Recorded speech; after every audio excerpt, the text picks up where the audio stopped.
Good afternoon, ladies and gentlemen, members of the media, wider listening and following audience of Trinidad and Tobago. Thank you very much for being here for today's post-cabinet media briefing and conference. I have with me here today the Minister of Finance, Minister Colm Imbert, and I'll hand over to him now. Thank you very much. I've come to deal with just two matters. I'm saying that because I'm looking at some of the media present. You might want to deal with more than two. The two matters I wish to deal with is the judge's order with respect to the LifeSport matter, which I received yesterday. I didn't want to speak until I saw it, because there was some confusion about exactly what had transpired.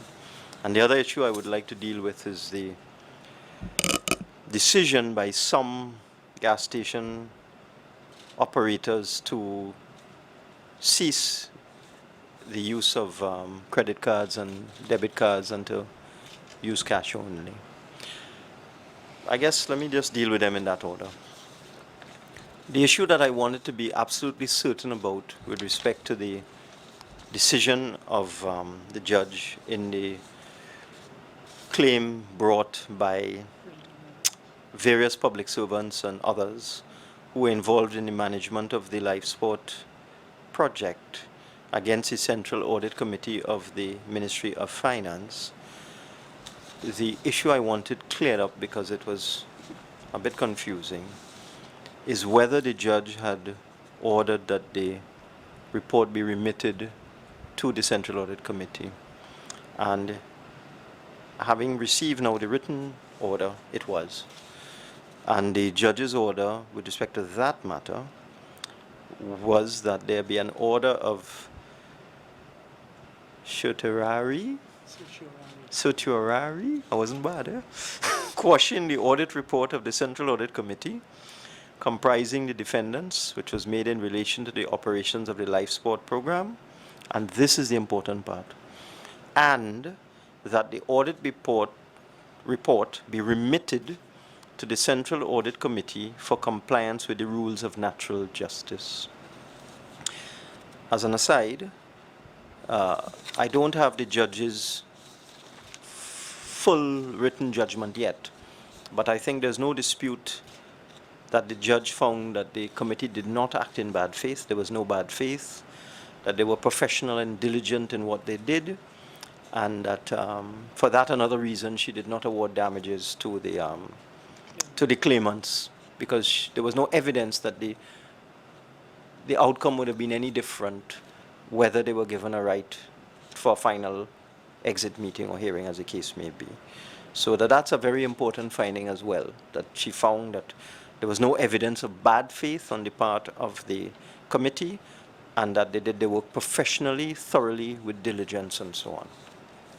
Now what this means is that the judge has ordered that the committee, which is a department of the Ministry of Finance, simply has to do the remaining part that was not done, which is to give the respondents the final exit meeting, present them with their findings or their draft findings, as the case may be, and give them a right to comment and respond to the draft findings of the committee. And once that is done, the committee then would look at what the claimants have to say, determine whether what they have to say has merit, determine whether they would wish to make any modifications whatsoever of any kind, whether they make any at all, to the report, and then the report would be fit for publication. Okay, what it therefore means is that the work of the committee has been preserved. It has not gone into space, or it has not disappeared, so that all of the investigative work of the committee and the site visits it did and all the things that they discovered and so on, the work of the committee is not lost. It's still there. What has to happen now is that the committee would give the various individuals a right to comment on their findings. Okay? Can we deal with any questions with that before I go on to the second issue? Oh, so. If I may just add to what Minister Imbert has said with respect to this, and a point that should be noted with these audit reports and the work of audit committees, such as this Central Audit Committee, it is not normal that the report would be published. Yes. So what I'd like to point out is a decision was taken by the former Prime Minister, knowing this, because she is a senior counsel, she's one who should be very au courant with the law. They took a decision to publish this report, thereby waiving all privilege with respect to the report, and maybe having an intention as to what should happen. The important point that Minister Imbert has drawn to our attention today is the judge has remitted it back to the Central Audit Committee for them to complete their work. Minister Imbert has also, being the Minister of Finance, under whose remit this committee falls, has sought and is obtaining the advice of leading senior counsel to assist the committee in the completion of its work. So despite what we were previously being told in different forum on Monday, the report of the audit committee has not been lost and the report has not been quashed. It remains very, very much alive, and it will now be completed under the guidance of eminent senior counsel. Just to put that into layman's language, I am going to make sure that this Minister of Finance does not make the same mistake the last Minister of Finance made. I'm going to make sure that the committee is properly guided by a very experienced lawyer who has a lot of experience with matters of this nature, and make sure that they cross every T and dot every I and follow the principles of natural justice to the letter, and then the report will stand on its own 2 feet. Round to the 6 news, just seeking some clarification from either one of you, Finance Minister or Mr. Hill. The Attorney General said that the ruling by the High Court basically made was as if the report never existed. So now we're hearing, you are saying that the work has been presumed, it's not been questioned, but the impression we got from the Attorney General was exactly that, the report was questioned. So I'm just seeking some clarification on your comments now. Okay, catch me once, catch me twice, catch me thrice, you know that? You won't catch me that way again, Joel. I will not comment on any thing that was said by the Attorney General. Is there any other question you want to ask me? Okay, fair enough. Then, therefore, when the High Court's ruling then, the report itself, the impression that the public would have got was that the report basically exactly that word was questioned, it's not void. You are saying that the work has been preserved, you are saying the report still continues as long as the natural justice is being preserved. What is actually... Joel, were you here when I spoke? Or you came in late? Okay, Minister. No, I'm just asking a question. I just came in. So you came late. So I will read for you the judge's order, which you would not have heard, that the audit report be remitted to the Central Audit Committee for compliance with the rules of natural justice. There was a little confusion in the newspapers, in the media, about this, because several court reporters had reported this, but then there were some other media reports that maybe this was not so, that the judge had not remitted the report, but this is it in black and white. The report is now remitted to the Central Audit Committee for them to comply with the rules of natural justice, which simply means to give the persons who are the subject of the report a right to be heard, to comment on their findings and so on. And their findings would then be incorporated into the report if relevant, and then the report can be published and stand on its own, or not published as the case may be. So from a legal perspective, the report is still just particularly... The work of the report is still alive. The work has been preserved.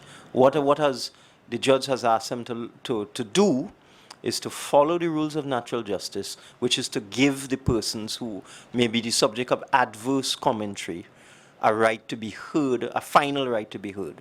And that was actually said to be an undertaking that they would, at the end of it, they would be shown the findings and given a right to comment on it. So they'll now be given a right to comment on it.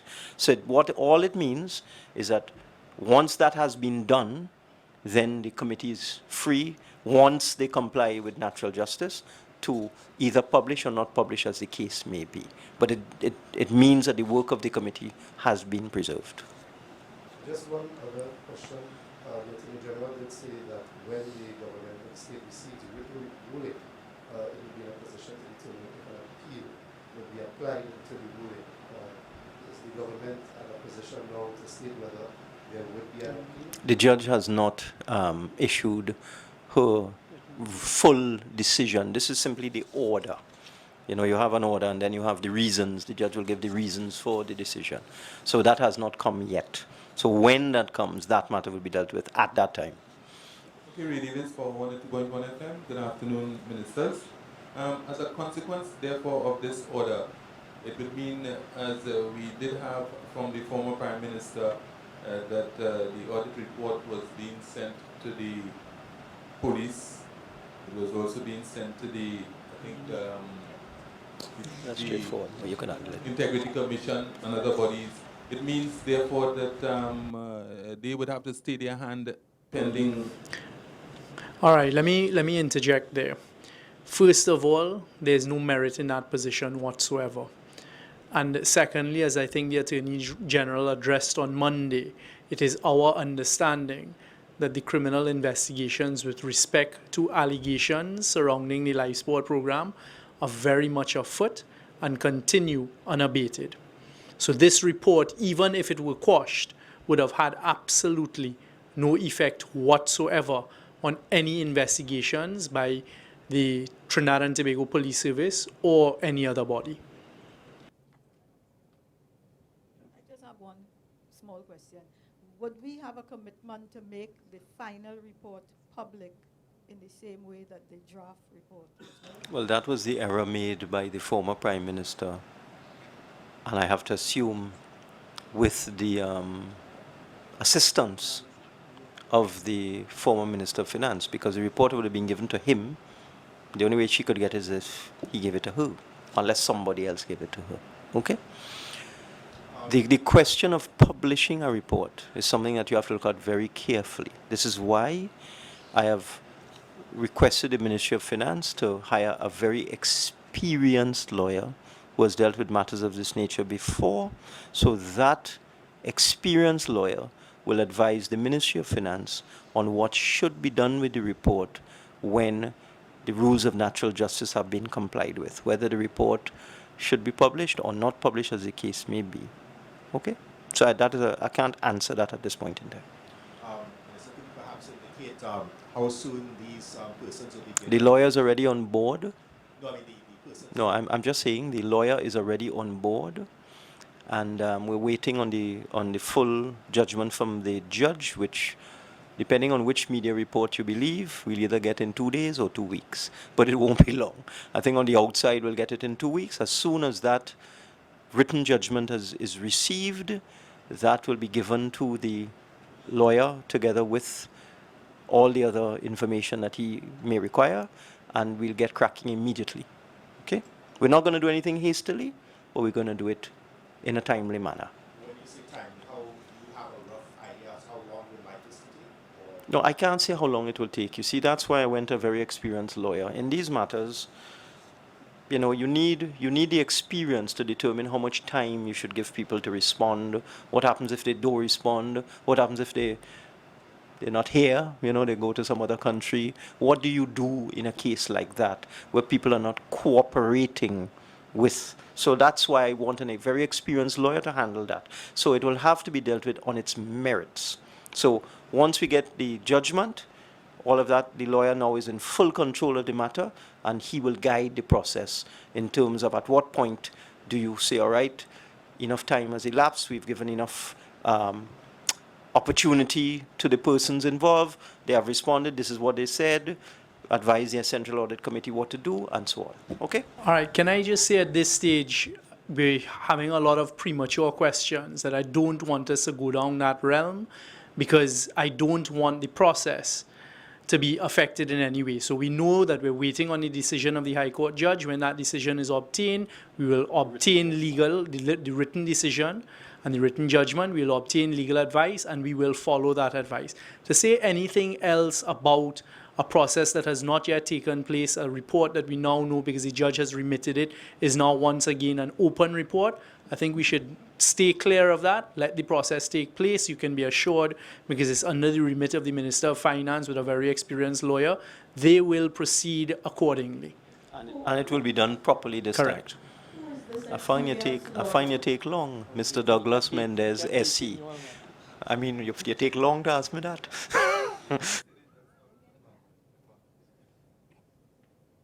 Just a question about the process. Still a point of clarification. When the report was made in Parliament, was that usually issue of parliamentary privilege and so on? Is that still the case? Let me handle that. I think you should ask Kamla.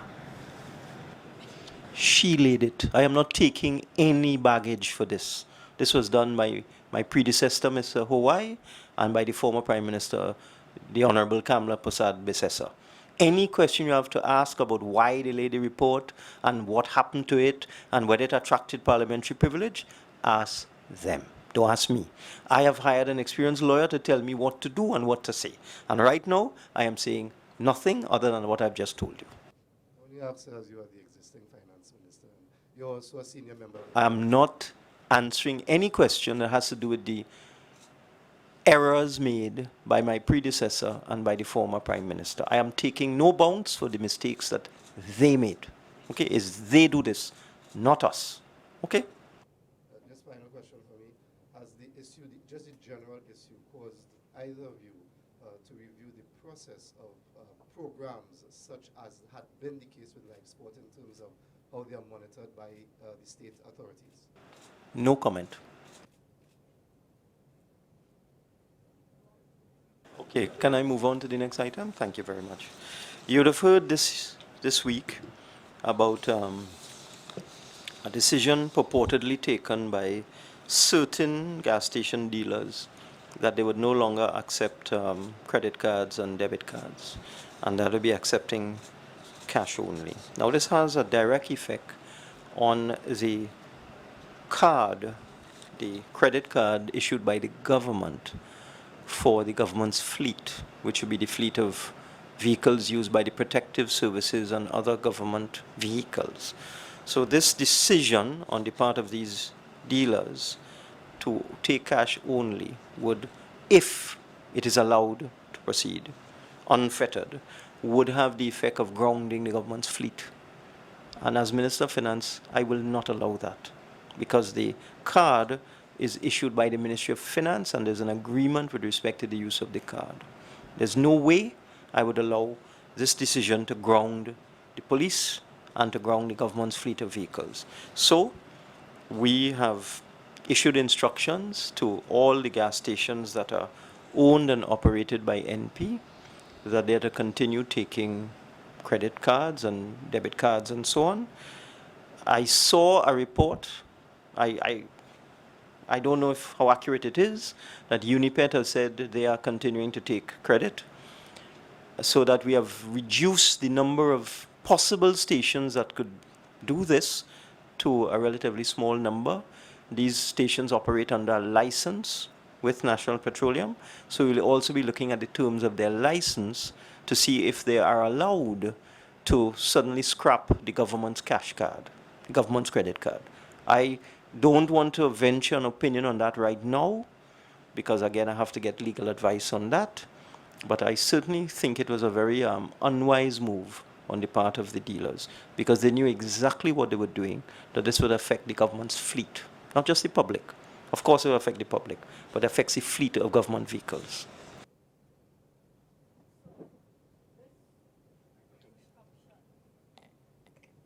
The decision to overturn or to instruct them to reverse their decision applies only to government vehicles, or everybody will benefit?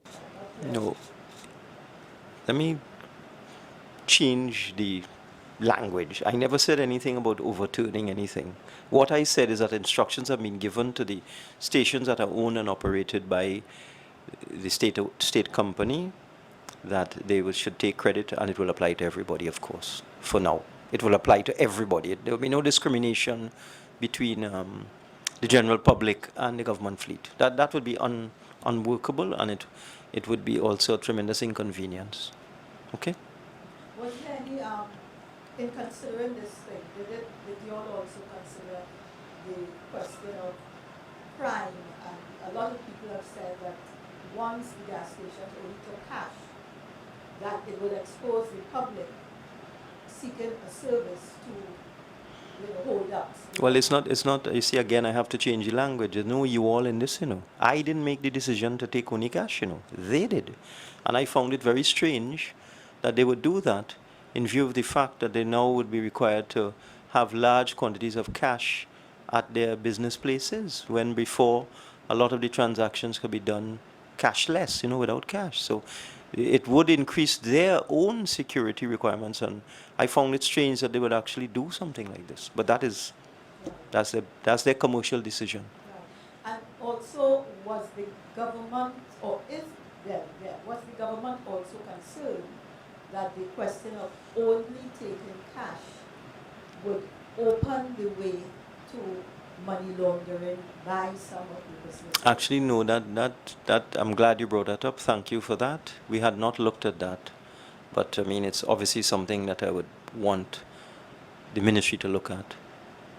What we were concerned about was the fact it would effectively ground the state's fleet, and it also create tremendous inconvenience for the public. I didn't look at that, but clearly that's something we need to look at. Mr. Minister, do you have any, but could you may not have a guarantee that the petroleum dealers may, as a result, want to accept your invitation for them to do that? There's no invitation. What I said is that the company-owned and company-operated stores will be directed. There's not an invitation. It's a direction. Well, they're state-owned. They're owned by the state. So the state gives an instruction. So you expect So them to it comply? narrows. I think what I there don't is a understand the little bit of a question. misunderstanding, and the minister did explain it. What we have is various categories. So there are 3 categories of how NP gas stations are run. So there's one category that's completely run by NP. So that's a continuum, right? So there's no issue of anything there. They've been instructed by their owner, NP, to continue taking credit cards, debit cards, estate fleet cards. There's another category, which is, and he could give a better explanation, there's another category that is dealership owned, and those is leased to the dealers. Those are the ones who've indicated this. But there's a third category, it's a franchise category that again have been instructed to continue. Now, with that second category of the dealership owned ones, what the minister is indicating is we're now looking at the terms of the contractual arrangement between themselves and NP, and we're going to be looking at it very assiduously. So if it is that they don't want to continue in a relationship, that's a decision for them. But very, very likely, the terms of the arrangement between the Ministry of Finance and the gas stations for them to utilize the cards, you can't change those terms unilaterally. So this is something we're going to be looking at. But the vast majority of gas stations fall into those other 2 categories, and there is a continuum. There has been no break in it, so there is no issue arising of security, etc., because the Minister of Finance quite quickly stepped in and got rid of a potential situation that now no longer exists. And that's why I didn't understand the question. Since NP is a 100% state enterprise, the Minister of Finance is the corporation's soul, is the shareholder of all state enterprises. So if the Minister of Finance gives an instruction to a state enterprise, they must comply. That's why I didn't understand the question. So I apologize for not understanding the question. CTV. One of the concerns the dealers had was the fact that the profit margin is not sustainable with the use of the cards, hence they were going with the cash. Is there any consideration by the government to decrease the rates? As a responsible government, we are looking at that matter, but that matter needs careful review. What I saw the complaint was that some gas station operators were complaining that they have to pay business levy and green fund. Now, let me explain how those 2 levies work. Those are for companies that do not declare profits. So you only pay these levies if you have not declared a profit. They are now saying that paying these very small taxes, very small, in percentage terms, 2%, 1%, that kind of thing, that would cause them to go bankrupt. But it means if I take the information on the face of it without drilling into it to find out what the truth is, that they haven't been declaring a profit for a very, very long time.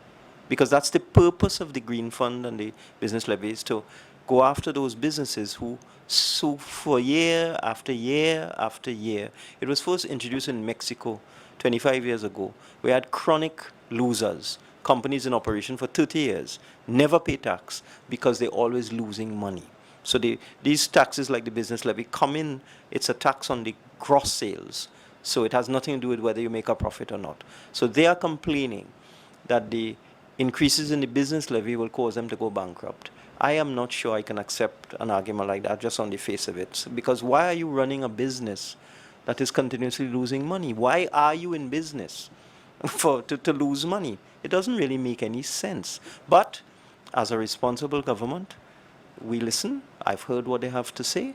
We're going to take a very clinical look at the traditional or typical expenses of a gas station operator, look at their income, look at their expenditure, and see whether there's any merit whatsoever in increasing the margin. But it's certainly not going to have a knee-jerk reaction to just jump and increase the profit margin for gas stations.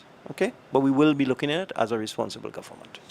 Minister, you did clarify that it's an instruction given to that. To company-owned stations, yes. Right, and the expectation is that it will comply. What would happen if any... No, I don't anticipate that. No, I don't. That's a hypothetical question. I don't anticipate that any company-owned station, owned by a wholly owned state enterprise, would not comply. I don't anticipate it, so I don't think it. No need to go down that road. I don't anticipate that. Okay, if it happens, maybe it's a miscommunication, which will be easily resolved very quickly. But it's not likely to happen. Okay.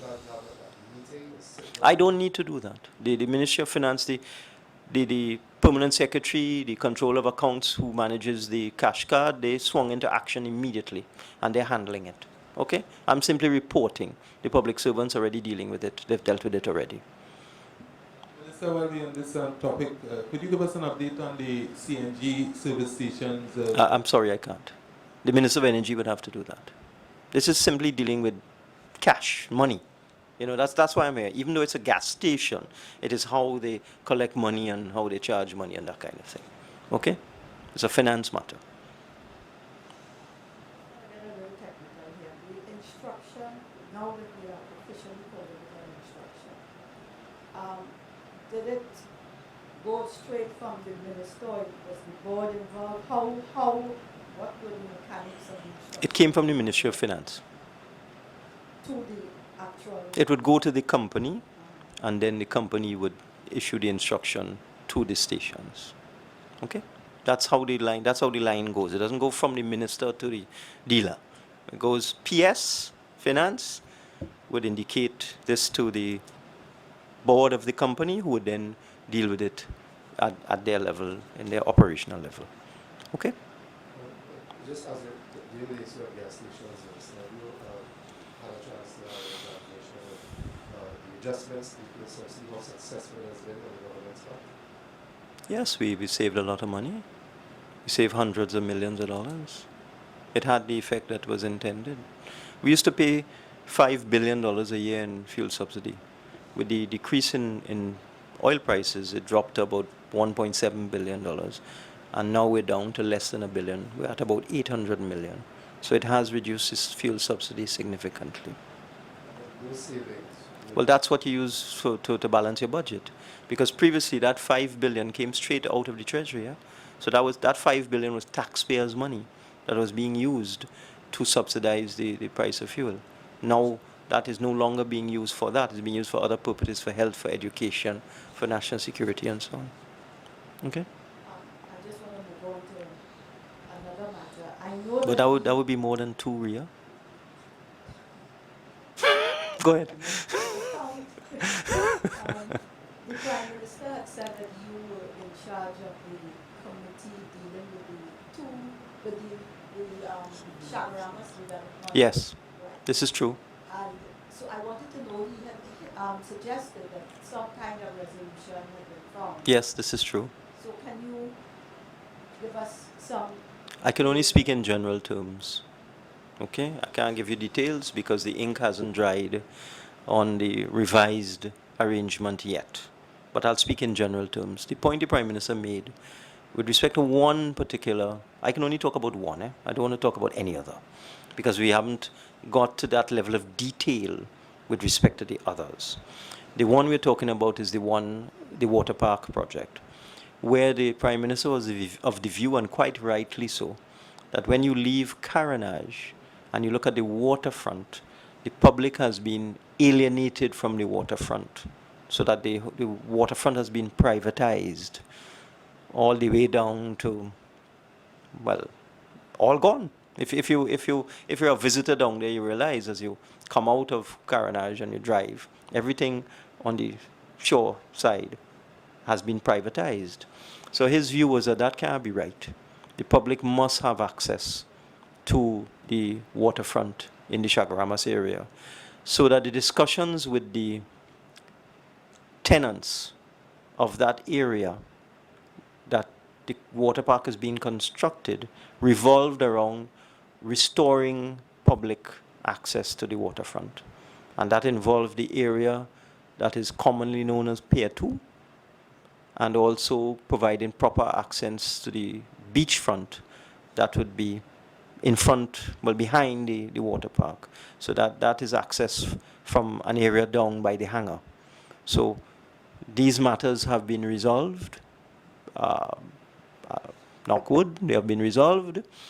And hopefully now we can move towards an arrangement where the public will have access to public facilities in that Pier 2 area, and the public beach, public car park, and all that sort of thing. But I don't want to go into details because we haven't signed the revised arrangement yet. Okay? If I may add, because I've seen it being reported and there's a suggestion, and I just want to put that suggestion to rest because it's a false suggestion, that nothing is happening or transpiring with other leases that were granted under the last period. That is completely false and incorrect. Under the management from the Ministry of the Attorney General, Office of the Attorney General, we have engaged a legal team. A legal team is looking at leases, especially leases that seem to have been granted on the night before a general election. And we are seeking and obtaining proper legal advice. But as you would be aware, that is a process that would take time because it's a gathering of facts, looking at the law, etc. So persons who believe that the government is doing nothing about the lands at Chaguaramas, they're misinformed. We are. But as is our way, we're being very cautious and we're dealing with it in a proper manner by obtaining objective legal advice with respect to it, which we will action. The thing is, we don't want the CDA to be a drain on the public purse. Right now, there is a shortfall between the amount of rent that they collect and their minimum expenditure, monthly expenditure. And that's an untenable situation. So that we will be moving the CDA to break even first and then into profitability, because we are certain that that is possible. So that there's been a situation in the past, CDA spent a lot of money. In fact, I had a chance encounter with the CDA people just a couple of days ago, and they told me they're discovering more and more liabilities incurred by the previous board in terms of debts owed to contractors and other people that are suddenly surfacing that they now have to take the bounce for. Okay, but I wouldn't want to go into any great detail on that. So the CDA is currently faced with two challenges. The first challenge is that their income does not match their minimum expenditure, and also they have a lot of debts owed to suppliers and contractors and service providers that were left by the previous administration, which they are now discovering. So we will be returning CDA to profitability. Okay. And just one last addition, it dawned on me that Minister Imbert forgot to point out, or may not have wanted to point out. I had first brought this to the Senate in June of this year, what we had found as a result of some certain audits that were taking place. And there was one particular lease we were speaking about, which was a car park lease that had led to the CDA being in an arrangement where it would be paying $300 million over a 30-year period and receiving a rent from the tenant of $30, a dollar a year. We're happy to announce, knock on wood as he says, the ink is not as yet dry, that that has been resolved and that lease has been quashed. So we're in the process of just crossing the T's and dotting the I's on that. But the public of Trinidad and Tobago can take great comfort in knowing that we have sought immediately and we've moved very quickly, and that lease has now been quashed. There were reports, or at least I had heard, that the government had received conflicting legal advice on, I know that Mr. Prescott, Elkan Prescott, had said that these leases will not stand. There's been no conflicting legal advice. We're in the process of obtaining further legal advice, and we're looking at a much broader category based on further instructions we've received, which obviously I wouldn't want to comment on at this stage. Could I ask one more issue?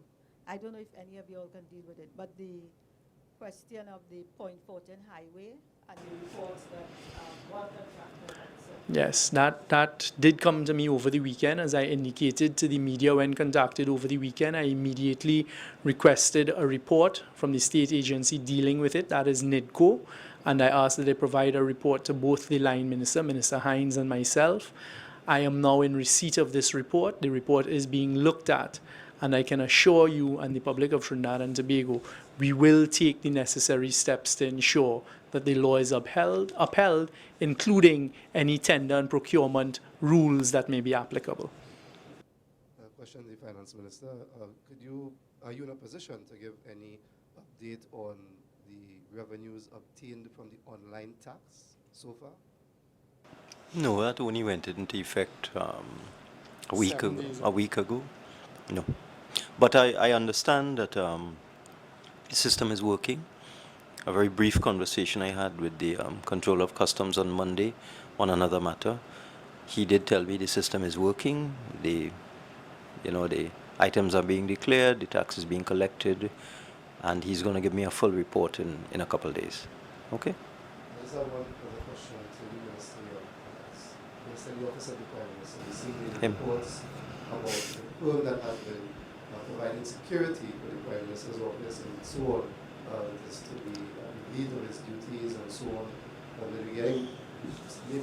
not sure if there's clarification you could provide in terms of why this is the case, and also those who have been employed in terms of the settlement that they will receive for their tenure. All right. First of all, it wasn't a private firm. Under former administration, a decision was taken at a cabinet level to set up a separate security service for the securing of the office of the Prime Minister, the diplomatic center, and the residence of the Prime Minister.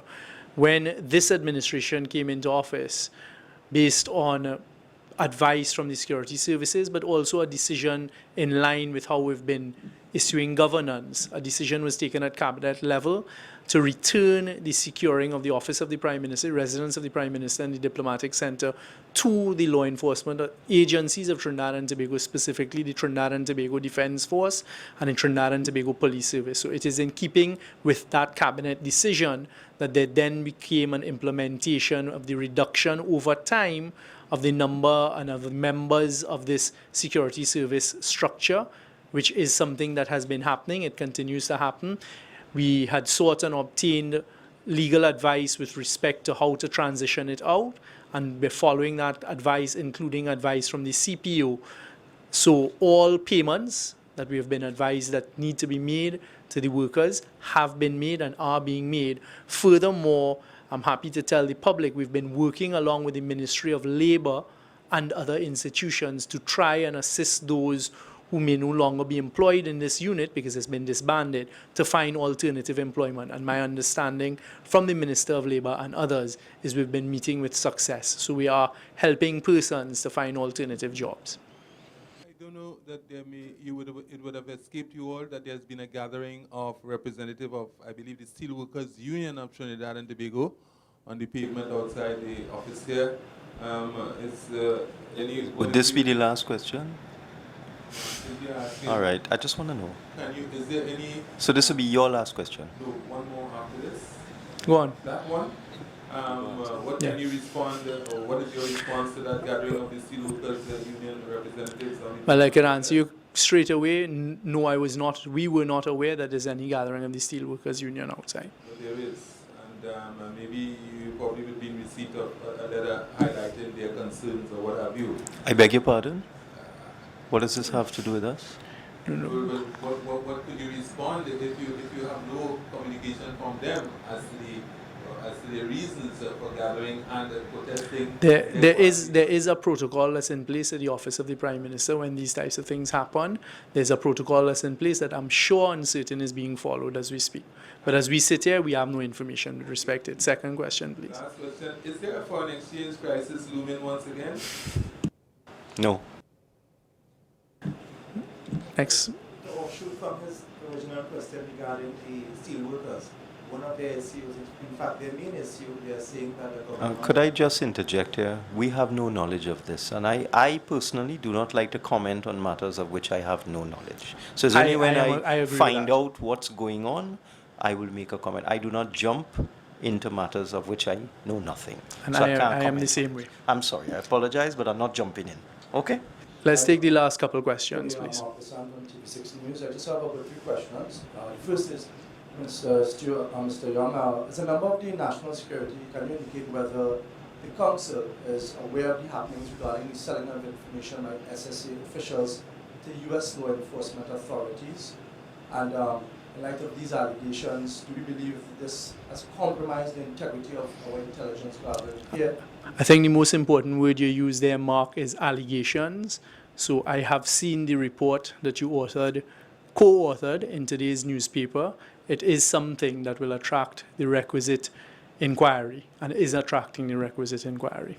Well, certainly, our national security has been compromised, and I'm sure that must be... Well, I wouldn't say the national... by the government. I don't think, right, because as you say, it's based on an allegation, so we don't have the facts before us as yet. And certainly at this stage, my information is nothing has been compromised. But if there has been a compromise of our national security, we will deal with it appropriately.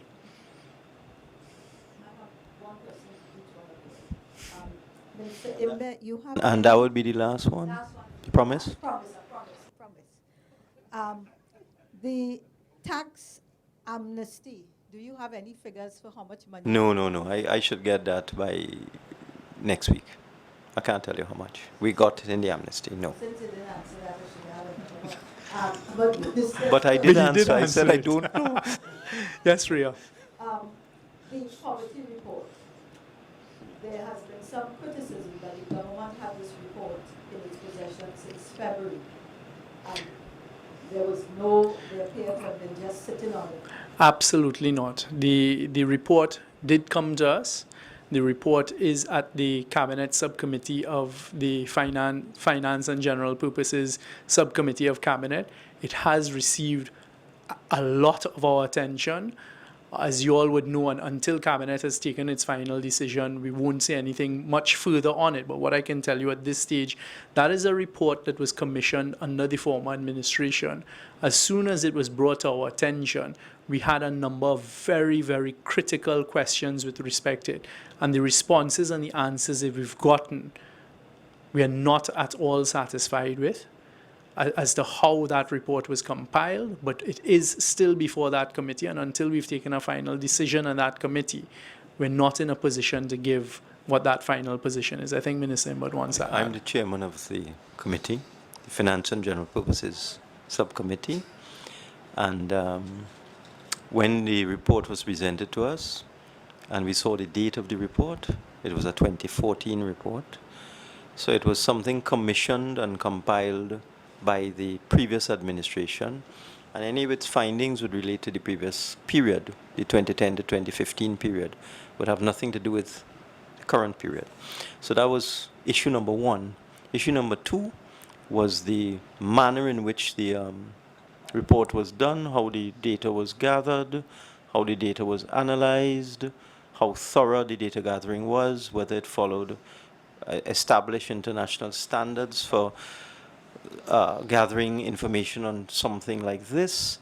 And as Minister Young has said, and I would not want to say any more, that we have had some questions about the accuracy and the thoroughness and the scientific basis for the information, and we have asked for explanations, and we have not yet received explanations to our satisfaction. So we didn't think it made any sense to publish a report conducted by the previous administration about which we had serious concerns about the methodology, because you know how these things go. The report is published in 2014. It's done by the previous government. But when it goes out there, is the PNM do it. And I've experienced this. I mean, I've been in public life for 25 years. And I always have to defend something done by somebody else. And the public loses sight of the fact that it's not you, it's the government before. So if this report had come out in the public domain with us having serious questions about it, we would not have been able to answer these questions. So that the report would have been out. People have been saying, well, what about this and what about that? And are these poverty levels really true? And on what basis? So we are going into it to make sure that if and when this report is ever published, that we can answer whatever question is asked of us. This report was done by Rhoda Ruddock from the... No? I'm not sure it was a consulting group, but it was done by the previous government for the previous government. Okay? It wasn't done by us. Last question. Are you saying that you intend to have the SSA officers investigated, and have you all reached out to the U.S. officials to find out what is happening in regards to this story? Mark, as you would appreciate, this is a matter of national security. When it comes to matters of national security, especially something as sensitive as this, where allegations have been made, we're not going to divulge the specifics and the particulars of how it is being dealt with. But I can assure you, it is being dealt with, and the first process of dealing with it is to investigate what we've seen. Well, seeing that SSA has been plagued by numerous problems and taxpayers are supporting this, of course, you know, it's all about public accountability here. And I know that that might have well been a standard response to the question, but still addressing this matter of an arm of the national security that seems to have been compromised. And again, you've brought forward certain allegations. The allegations are being investigated. I, like Minister Imbert, I'm not going to jump out and say something until I have the facts in front of me. They've been properly and thoroughly interrogated, and the questions have been answered. And I am not in a position, having seen this for the first time this morning, to provide any such commentary. What I can tell you is, since this administration has come into being, under the leadership of the Prime Minister, we have been rebuilding very close ties and relationships with our foreign allies, including the United States of America, the United Kingdom, and others, and working along with them in areas associated with law enforcement. So there is the possibility that these officers in question could face polygraph tests, knowing that they deal with such sensitive information on a daily basis. Again, I'm not going to discuss matters of high national security. So thank you all very much. It's a pleasure seeing you all here again, and until next time, thank you.